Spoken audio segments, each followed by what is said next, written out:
আজি গৈ আছোঁ দুলীয়াজানৰ ভণ্টিহঁতৰ ঘৰলৈ আৰু অকলে গৈ আছোঁ জানেনে। প্ৰথমবাৰ এনেকৈ ট্ৰেইনত ইমান দূৰ অকলে যাবলৈ ওলাইছোঁ আৰু অকলে যোৱা কথা নাছিলে। হাজবেণ্ড, মই আৰু ভতিজাজনীৰ সৈতে গাড়ীত যোৱা কথা আছিলে, কিন্তু হাজবেণ্ডৰ মানে হঠাৎ কাম ওলোৱাৰ কাৰণে যাব নোৱাৰিলে, কেঞ্চেল হ'ল।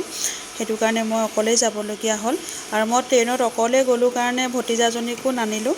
সেয়া দেখিছেনে, তেওঁ মানে ট্ৰেইনখন নেৰালৈকে ৰখিয়ে আছিলে আৰু অলপ টেনশ্যনো আছিলে। অকলে মোক পঠিয়াইছে আৰু প্ৰথমবাৰ আহিছোঁ যে ভয়ো কৰিছে। ঘৰতো মানে চবেই ভয় মানে চিন্তা কৰি আছে অকলে যাব পাৰিম নাই, কিন্তু তেনেকৈ গৈ পালোঁগৈ। আধা ৰাস্তাত টোপনি লাগিছিলে। মই চিপছো খালোঁ আৰু চিপছটো খাই মানে টোপনিটো ভাঙিলোঁ কোনো ৰকম। তাৰপাছত দুলীয়াজান আহি পালোঁৱে নহয় আৰু ইয়াতে মানে ভনী জোঁৱাই মানে হানিফ ৰখি আছিলে মোক নিবৰ কাৰণে আৰু হানিফৰ লগত এতিয়া গৈ আছোঁ মই ভণ্টিৰ ঘৰলৈ। আৰু দুলীয়াজান জেগাডোখৰ ইমানেই মোহনীয়, মোৰ যে ইমান ভাল লাগে আৰু গ'লে আহিবলৈ মন নাযায়, কিন্তু আহিবতো লাগিবই নহয় জানো। আৰু এইফালে এতিয়া অলপ পাছতেই আমি পাই গ'লোঁ বিহুতলী। ভণ্টিহঁতৰ ঘৰ বিহুতলীৰ ওচৰতে হয় আৰু গৈ পোৱাৰ লগে লগে শুনজনীয়ে মোক দেখি তাইৰ মুখত হাঁহি ওলাই গৈছে, ইমানেই ভাল পাইছে তাই।